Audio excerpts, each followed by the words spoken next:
Hey guys, I've got some new artwork for you today. I'm gonna break away from the more sprawling landscape illustrations and do a little bit more sketching for a more intimate and smaller environment. I'm gonna sketch some props for set dressing and try and find the right recipe so that this environment tells a compelling story. So as always, I'll go through my thought process and hopefully I can encourage you guys to start sketching your own ideas this way. Thank you so much as always for not just leaving me feedback, but also sharing your own personal stories with me in the comments. I'm really touched by all the stories you guys share with me, and I'm really grateful for just this community that's developed around my channel. It is by far my biggest motivator to keep going. I'm a bit of a quiet and anxious guy, so I never imagined connecting with so many people in this way. I started this channel to try and inspire you guys and to help other artists who are trying to learn, but you guys actually have helped me more than you probably know. So subscribe and like my video if you liked it, and please leave a comment at the end. Let me know what you think. Let's go. Here's something that happens to you guys, and I know it happens to you guys because it happens to me sometimes. You sink a ton of time into an elaborate illustration or concept, and in the end you're unsatisfied and you feel completely unfulfilled by looking at the final result. Sometimes you think that it's something wrong with the execution of the image and that something went wrong technically, but often it's just that the idea of the image isn't strong enough, and that happens at its very earliest stage. When I'm sketching and doing thumbnails, it's the most important thing for me is to be totally stress-free and loose. It's really hard to get to that state of mind, but it's really important to have that calmness and present state of mind to explore possibilities and rule things out and just let yourself create bad stuff. I'm not trying to create a page full of the best ideas ever. I'm trying to draw what comes to mind, and if it's bland and trite or just unoriginal or straight up terrible, then I need to recognize that, and then that will open new pathways in my mind on my next sketch, and I can learn from the previous and improve the next handful of thumbnails in that regard. I think it's important to let go of all expectations in the thumbnail and sketching process. Letting go of expectations in this early process is essential to get in the state of mind to actually be free to explore and exhaust all your bad ideas. I would just say focus on just what's cool and what resonates with you. You can start with a simple idea and just let your natural instincts for drawing just guide your hand across the page, and just start with stuff that stimulates you and leave all the refinement for later. You have to go somewhere in your mind because you know what you want to create and what you feel pulled to naturally. So don't let a sea of references block you in the process, and just draw from your mind's eye. Now, references will become very important later when you are refining things, but for now, don't worry about them. If you can't get to that place in your mind that gives you a feeling of excitement or stimulates your imagination, then as harsh as it sounds, I recommend you just put your pen down and find your passion in the world. Find it in nature, in books, film, in other artwork, in our history, and find something that excites you and stimulates your imagination. For me, it's all those things I just listed. I feel strongly and love a lot of things strongly in the world, and it kind of distills down to my passion and the essence of my desire to create my own art. You can manufacture art, and in a more shallow way, just work on your technical skills and your technical prowess, and that can lead you to external rewards like a job. But if you don't have passion for it, I promise you won't find fulfillment. The environment I'm designing here is a camp in the forest that belongs to this mysterious woodsman. And without going too far into specific details about him and where he comes from and his story, I'm just sketching, starting with very general shapes and really anything that comes to mind when I think about what kind of camp this character might live in. There's certain key elements that I have in mind for this character and this environment. I imagine this camp being hundreds or thousands of miles away from anything else, from any other villages or cities. It's totally isolated, and this character respects nature and the cycle of life, and he takes only what he absolutely needs. So things like shelter and food and water. So I'm trying to think about how I can design elements that support that about the character and add a little bit of storytelling to the environment. An interesting hook about this environment is everything is very large because the character is more or less a giant. He's 3 or 4 times bigger than an average man. It adds a little bit of uniqueness to the environment if I can find ways to support the scale of the character and show that through the environment. So things like having an axe handle made from a small tree trunk, giant bowls carved out of stone, and a shelter made of fully grown pine trees and with draping leather on them stitched together from dozens of animal pelts. All this stuff is reinforcing the identity of the character and creating a bit of storytelling to make the environment much more interesting.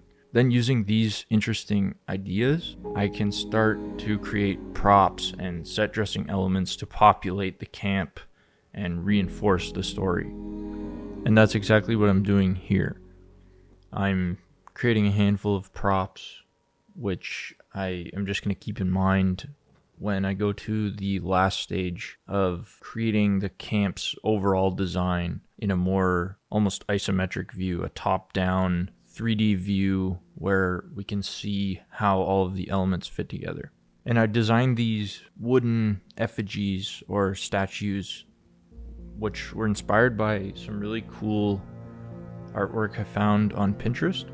And you can see them flash on the screen a couple times when I bring up my references. And I'm not going to tell you what those are because they have a specific meaning for the character. I want to keep some things a secret just for myself, and I'll let you come to your own hypothesis about what you think those are.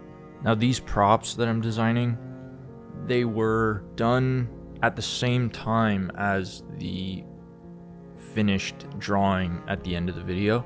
It's not separated into distinct stages where I have to finish all the props before I move to the next thing. It's more fluid than that. I was doing the final overall camp design, and as I was doing it, I started coming up with questions about what could I use to occupy this area of the camp, and then that would lead me to go back to designing some props and solving issues before moving farther with the final design. So there's a little bit of back and forth. You don't have to do it any specific way or in any specific order.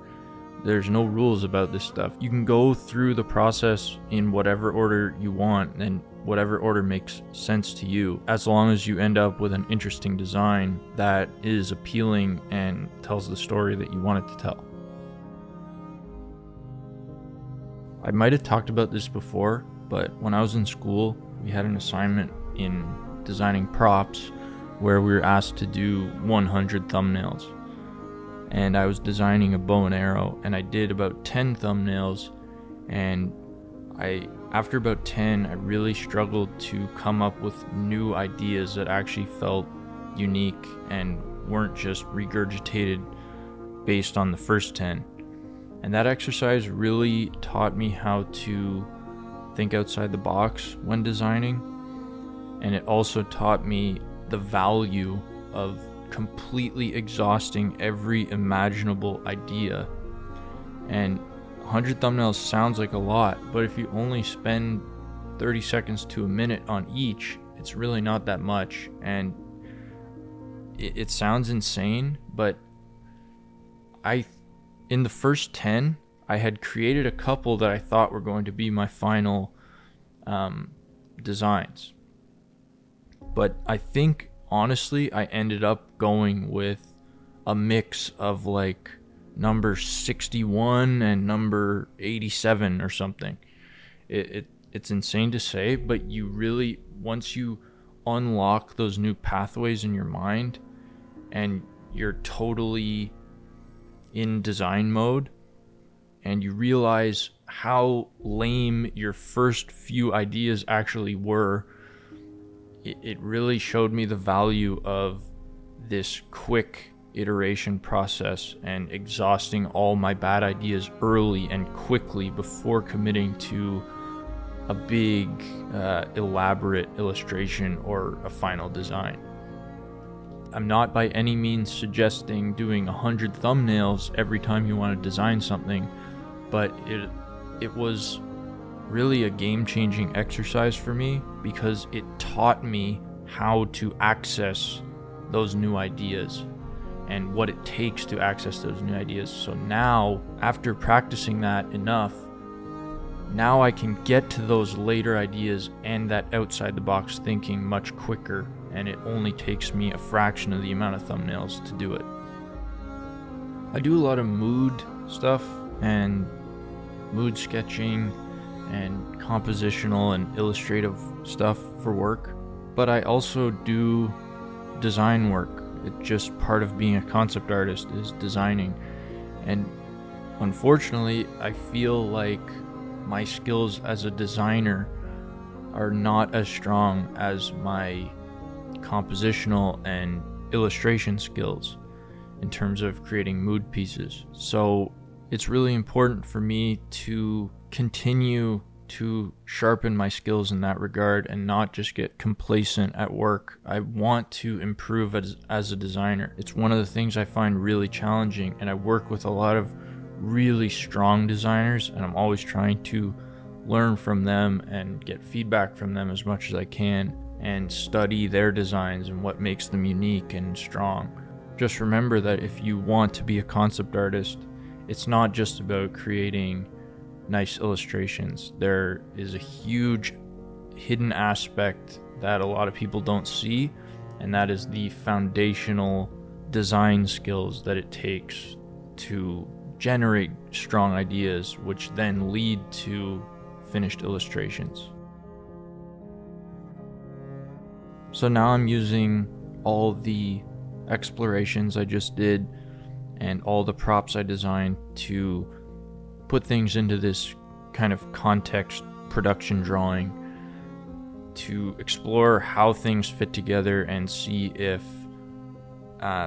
all my props and little thumbnails can come together for an appealing recipe. And I want to make sure that it tells the story I want it to tell about the character that lives here. And this is a really great foundation to start with, to then go to a mood illustration or a key illustration after this. Once I'm happy with the camp and all its elements and its overall design, I can create a story illustration with some characters involved and, create a really nice composition to showcase this environment in the most appealing way possible. If you're a student creating a portfolio for concept art, including research and sketches and solutions like this in your portfolio is super valuable. It shows art directors how you think and how you solve problems, which is what your job is as a concept artist, to solve problems.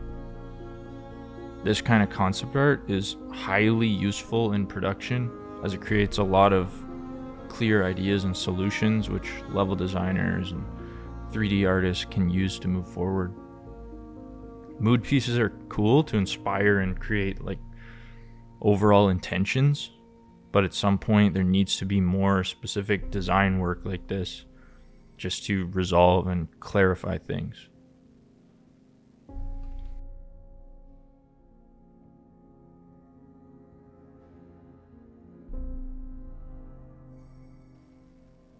I'm going to leave you guys with just some thoughts.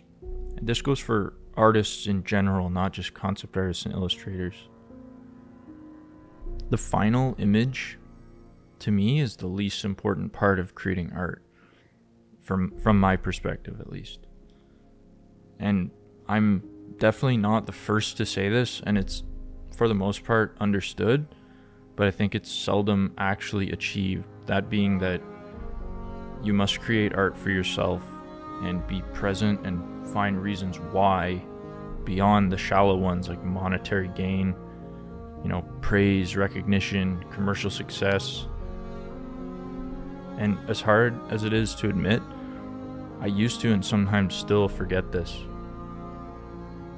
I only realized all this after becoming a professional, and having the goal of becoming a professional concept artist is a great goal to have, and it was my main focus. I thought once I reached it, I would simply settle in and enjoy my career, having reached basically what I considered to be the pinnacle of being an artist for me. I love my job and I feel extremely lucky to be able to do it, but it doesn't have this sense of finality that I thought it would. I still want to spend every waking moment drawing and painting and writing, or at the very least thinking about my ideas, new ways to improve, to get closer to my actual full potential. I'm able to provide for my family by creating products for other people, and I'm very grateful for that. But I have to pursue art for myself beyond this. I know it will never end, but I'm totally fine with that. I'm proud of myself and some of the things I've created, but just like many of you, I'm still learning as I go. I make a lot of really bad stuff, and I get endlessly frustrated and discouraged and upset, but I understand, as I hope you guys will too, when I'm low in a valley, and that if I just keep walking, I'll reach another peak. Thanks for watching.